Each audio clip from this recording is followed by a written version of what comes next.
friend, Roger Christopherson here again with another first listen review.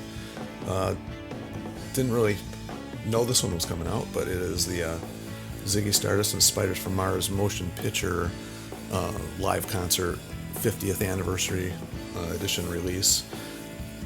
This was actually released in the studio, or in the cinemas on July 3rd of this year, which is the exact same date that this concert was recorded in 1973. So they did it exactly 50 years to the date, which I think is really super cool.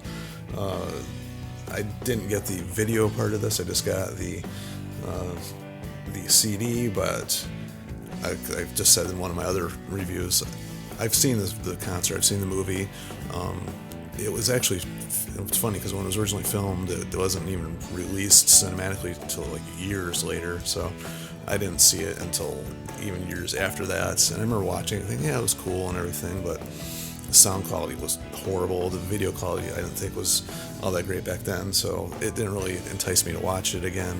I used to love watching concert videos when I was younger, and I guess, I don't know, as I've seen more concerts live, like tons of concerts live, I've kind of just got out of wanting to watch them on TV. So I don't know, I just enjoy listening to them driving around or at home, just having them cranked or whatever. I just enjoy that more. So that's kind of why I just didn't even bother with the motion picture part of it. Although there's some extra stuff in this too. There's a few things that were not included in the original one. The one that intrigued me the most was the extra song "Round and Round." She had Jeff Beck on it, and so that, of course, that's way at the end of it. So I had to wait through the whole thing, even though I enjoy listening to it, and I've heard it before. But it was fun going back and listening to stuff that you haven't heard in years, and that's kind of what this was. I like David Bowie. I've collected his albums over the years. I kind of got into him late in the game. I didn't really start listening to him a lot until after I had heard Stevie Ray Vaughan was in his band and recorded some of the stuff, back in the mid-'80s there for Let's Dance. And then I got some bootleg stuff with Stevie recording with him, which is like super cool. If you could find that, that's really cool stuff. But the Tin Machine, when they had that band and they did some stuff on this show that I used to watch called Live in Concert.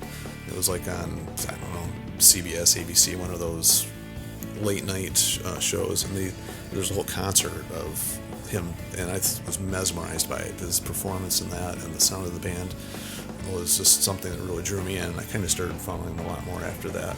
And it wasn't until after all that I started listening to Ziggy Stardust, and you hear influences of bands that I enjoyed, especially Def Leppard, and that how much Joel Elliott was inspired by David Bowie. Maybe you want to go listen to that type of stuff. So it's kind of cool how bands like that will make you want to go back and check things out.